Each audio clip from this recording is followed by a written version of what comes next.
Akudo was a vibrant and young African woman who was known for her hard work and bravery. She was married to Mr. Okenwa, a wealthy and well-respected man in the village. Akudo was not Mr. Okenwa's first wife. He got married to Akudo when his first wife could not bear him a child. After his marriage with Akudo, both Akudo and Okenwa's first wife got pregnant at the same time. Okenwa was very happy for how God had decided to bless him. The two women went into labor at the same day, but unfortunately, Okenwa's first wife died immediately after delivering her baby. Akudo also gave birth to a baby girl. Okenwa was sad and very angry. He loved his first wife so much and would always do anything for her, and this particular act always made Akudo very angry, and she hated her co-wife so much. After the death of Okenwa's first wife, the two baby girls were left for Akudo to take care of them. Akudo's baby was named Udoka, while the first wife's baby's name was Sochima. Akudo always cared for Udoka more than Sochima. She hated Sochima so much and would always let the baby cry for so long before attending to her. Okenwa made sure that there was enough baby food for Sochima, since her mother was no longer around to breastfeed her. But Akudo made sure that she fed her baby a higher portion of the baby food, even though she breastfeeds her baby almost every hour. Most at times, Akudo would leave Sochima for days without giving her a proper bath, making the baby restless and always crying.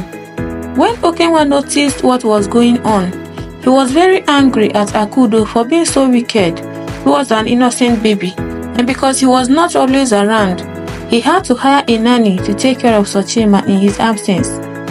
This gave Sochima more comfort, care and attention she needed as a baby. The nanny loved Sochima so much and cared for her as her own child, and Akudo was not happy at all. To crown it all, Sochima was growing very plumpy and beautiful, more than her own daughter, Udoka.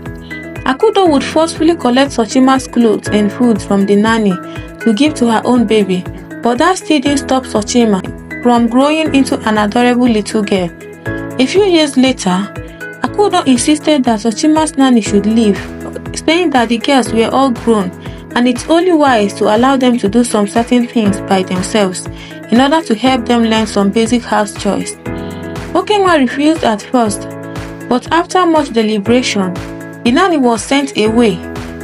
Sochima was in tears when she heard that her nanny would be leaving. She cried bitterly, knowing that apart from her father, the nanny was the only one who truly cared about her and was always there for her. She was sure it was never going to be easy for her, especially when her father is not around. After Sochima's nanny left, Sochima became the original slave of the family. Akudo made her do all the houseworks, while her daughter would just sit and play. Though Udoka wanted so much to help Sochima out and play with her as a sister, but Akudo would punish her severely whenever she sees her close to Sochima.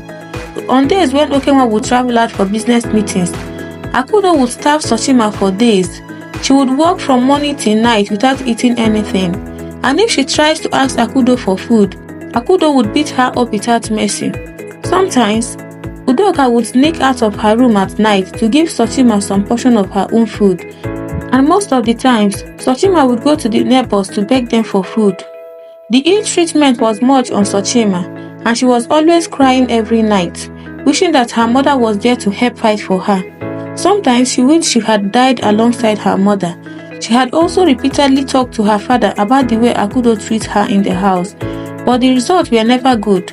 Because when Okenwa confronts Akudo with what Sochima reported to him, the husband and wife will quarrel seriously about it, and when Okenwa leaves for his business the next day, Akudo's anger and bitterness will be all meted on Sochima, and because of this, she stopped complaining anything to Okenwa. She chose to endure it rather than making everything worse for herself.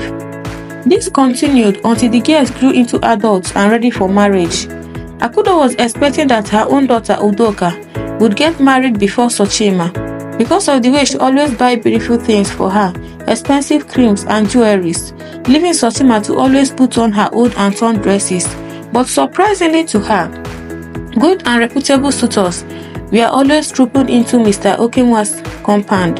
to ask for Sochima's hand in marriage. Whenever Akudo heard them mention Sochima, she would be angry and would do everything possible to spoil the hearts of those coming to seek Sochima's hand in marriage. In all this, Udoka was never for one day jealous or angry at her sister Sochima. She was happy for her.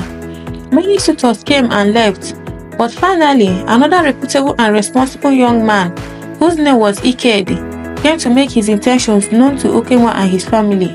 He was a very wealthy young man and was ready to marry Sochima and settle down with her. Akudo did everything possible to make Ikedi to hate Sochima, but Ikedi was not the type to be easily deceived. He was determined to marry Sochima and nothing was going to stop him. While the marriage preparations were ongoing, Akudo was also busy making her own plans. Since she wasn't able to convince Ikedi to leave Sochima, she went as far as paying some village boys to kidnap Sochima on her traditional marriage day and kill her for good. In that way, people might think that she ran away. Everyone was so occupied with the preparations, including Udoka, and no one noticed or suspected Akudo's evil moves. On the day of the ceremony, everywhere was filled with men and women of different calibers. Okenwa's family were all getting ready, and nice music was playing in the compound. Akudo too was full of smiles and greeting everyone. She seemed happy as she tried to cover up the anger and hatred she was bottling inside. A few hours later, Ikedi and his family arrived, and the ceremony began on the proper notes. It was time for Sochima to come out and greet the people who had come to celebrate with her. She was summoned, but when they waited and waited for her to come, and she wasn't forthcoming, Udoka had to go inside and look for her. They searched the whole house, but there was no trace of Sochima anywhere. At first, they all thought it was a joke, but fear gripped everyone, especially Ikedi, when they had searched for her for hours and yet couldn't find her. The ceremony was brought to an abrupt end as people began to suggest different solutions on how to find her. Akudo was shedding tears in front of everyone, but deep down, she was happy that her plans were finally falling into place. People started leaving one after the other, and later on, Ikedi and his family also left to continue the search tomorrow. Akudo began to spread the news that Sochima intentionally ran away, but those who knew Sochima very well knew that it was all lies. Okenwa was very worried. Sochima was the only thing that his late wife left for him, and he couldn't afford to lose her.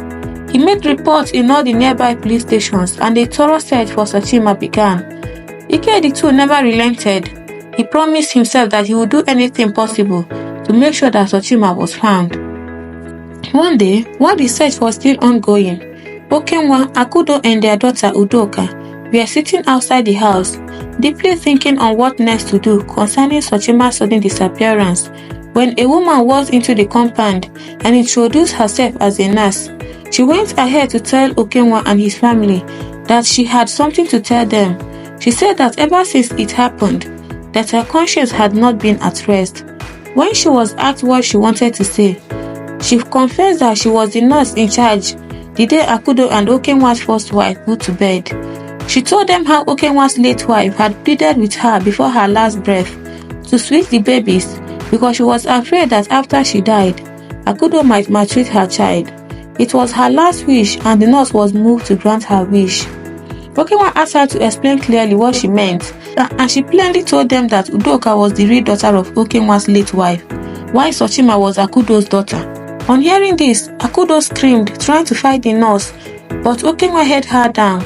She refused to accept what the woman had said to her, and after some days, she took Udoka to the hospital to confirm her doubts, and she was utterly disappointed when the test results showed that truly Udoka was not her daughter.